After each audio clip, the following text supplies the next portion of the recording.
SK cottage channel सुनते रहो, सीखते रहो। हिंदुस्तान की मिट्टी में सिर्फ इतिहास नहीं, राज दफन है। ऐसे राज जो आज भी साइंस को चुनौती देते हैं। ये कहानी है उन मंदिरों की जो सिर्फ पत्थर और आस्था की इमारतें नहीं, बल्कि अपने सीने में गहरे, अनसुलझे और रहस्यमयी सवाल छिपाए बैठे हैं। कल्पना करो, आपके हाथ में बस छेनी और हथौड़ा है और सामने है एक विशालकाय पहाड़। आप क्या करोगे? शायद एक गुफा बनाओगे या छोटी मोटी मूर्ति। लेकिन हजारों साल पहले किसी ने एक पूरा का पूरा पहाड़ ऊपर से नीचे की तरफ तराश कर एक ऐसा मंदिर बना दिया जिसे देखकर आज के इंजीनियर्स भी हैरत में पड़ जाते हैं। ये कोई ईंट या पत्थर जोड़कर नहीं बना, ये एक ही चट्टान को काटकर बनाया गया दुनिया का सबसे बड़ा स्ट्रक्चर है। सबसे बड़ा रहस्य ये है कि इसे बनाने में करीब 4 लाख टन पत्थर चट्टान से अलग किया गया। लेकिन आज तक किसी को नहीं पता कि वो लाखों टन मलबा आखिर गया कहाँ। उस इलाके के आसपास कहीं भी उस मलबे का कोई निशान नहीं है। क्या उस जमाने में उनके पास कोई ऐसी तकनीक थी जो पत्थरों को गला देती थी या हवा में उड़ा देती थी? कोई नहीं जानता। ये मंदिर आज भी इस बात का जीता जागता सबूत है कि हमारे पूर्वजों का ज्ञान हमारी कल्पना से कहीं ज्यादा उन्नत था। जब आप इसे देखते हो तो ये सवाल दिमाग में घूमता रहता है कि आखिर इसे बनाया कैसे गया। ये सिर्फ एक मंदिर नहीं, ये इंजीनियरिंग का एक ऐसा अजूबा है जिसका जवाब किसी किताब में नहीं है।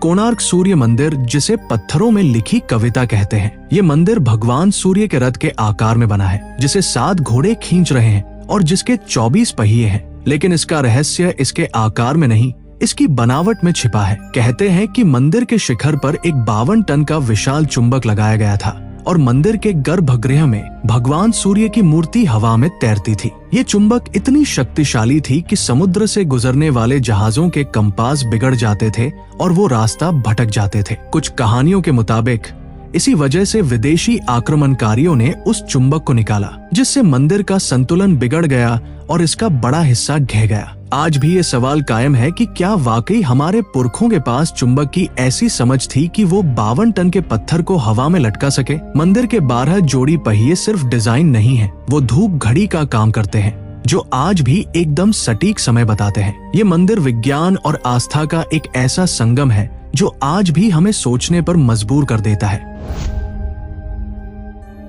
ये वो जगह है जहां भगवान राम ने रावण पर विजय पाने से पहले शिव की पूजा की थी। लेकिन इसका रहस्य जुड़ा है उस पुल से जो भारत को श्रीलंका से जोड़ता था, राम सेतु। आज भी रामेश्वरम के पास समुद्र में ऐसे पत्थर तैरते हुए मिलते हैं जिन पर राम का नाम लिखा है। विज्ञान कहता है कि ये प्यूमाई स्टोन है जो ज्वालामुखी के लावे से बनते हैं और हल्के होते हैं। लेकिन हैरान करने वाली बात यह है कि उस पूरे इलाके में दूर दूर तक कोई ज्वालामुखी है ही नहीं। तो फिर ये चमत्कारी पत्थर आए कहां से? मंदिर का एक और रहस्य है इसके 22 पवित्र कुंड। इन सभी कुंडों का पानी अलग अलग तापमान, स्वाद और गुणों वाला है, जबकि ये सब एक दूसरे के बहुत करीब है। एक ही जगह पर इतने अलग अलग तरह के पानी का स्रोत मिलना किसी चमत्कार से कम नहीं है। ये मंदिर सिर्फ आस्था का केंद्र नहीं, बल्कि उन अनगिनत सवालों का भी केंद्र है जिनका जवाब विज्ञान आज भी ढूंढ रहा है।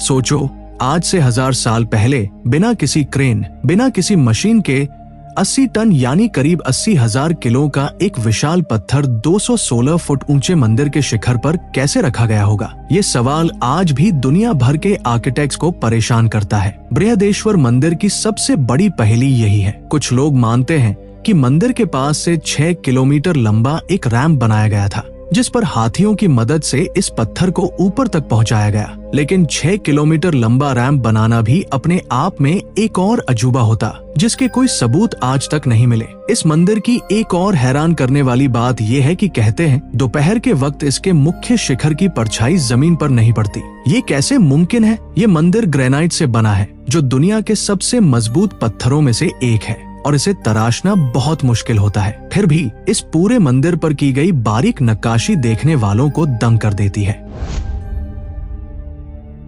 ये मंदिर सिर्फ एक पूजा स्थल नहीं, ये भारत की सहनशीलता और बार बार खड़े होने की हिम्मत का प्रतीक है। इसे इतिहास में 17 बार तोड़ा गया और हर बार ये और भी शान से खड़ा हुआ। लेकिन इसका रहस्य जुड़ा है इसके प्राचीन वैभव से। कहते हैं कि इस मंदिर का शिवलिंग हवा में बिना किसी सहारे के तैरता था। इसके पीछे भी चुंबक की वही शक्तिशाली तकनीक बताई जाती है, जिसमें मंदिर की दीवारों और छत में लगे चुंबक एक ऐसा मैग्नेटिक फील्ड बनाते थे कि शिवलिंग हवा में ही टिका रहता था। एक और रहस्य है इस मंदिर से जुड़ा हुआ बाण स्तंभ। इस स्तंभ पर एक तीर बना है जो सीधे दक्षिण ध्रुव की ओर इशारा करता है। हैरान करने वाली बात यह है कि उस स्तंभ से लेकर अंटार्कटिका के बीच में कोई भी जमीन का टुकड़ा नहीं है। आज से हजारों साल पहले बिना किसी सैटेलाइट या मॉडर्न टेक्नोलॉजी के इतनी सटीक जियोग्राफिकल कैलकुलेशन कैसे की गई, ये एक अनसुलझा सवाल है।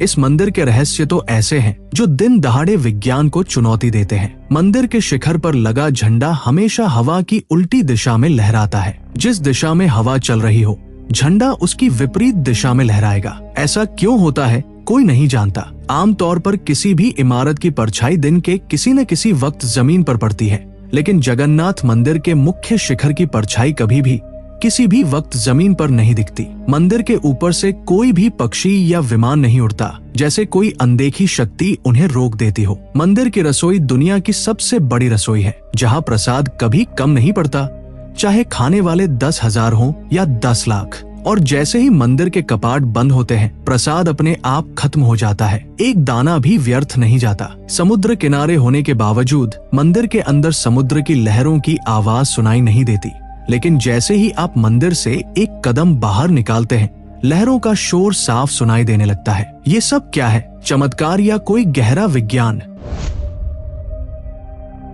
ये मंदिर सिर्फ एक मंदिर नहीं, ये एक पूरा शहर है। इसके ऊंचे ऊंचे गोपुरम पर 33,000 से ज्यादा मूर्तियां हैं। हर मूर्ति अपने आप में एक कहानी कहती है, लेकिन इसका असली रहस्य छिपा है इसके 1000 स्तंभों वाले हॉल में। इस हॉल में 985 खंभे हैं और हर खंभे को जब हल्के से थपथपाया जाता है तो उसमें से संगीत के 7 सुरों की अलग अलग आवाजें निकलती हैं। सोचो, पत्थर के खंभों में संगीत कैसे भरा जा सकता है।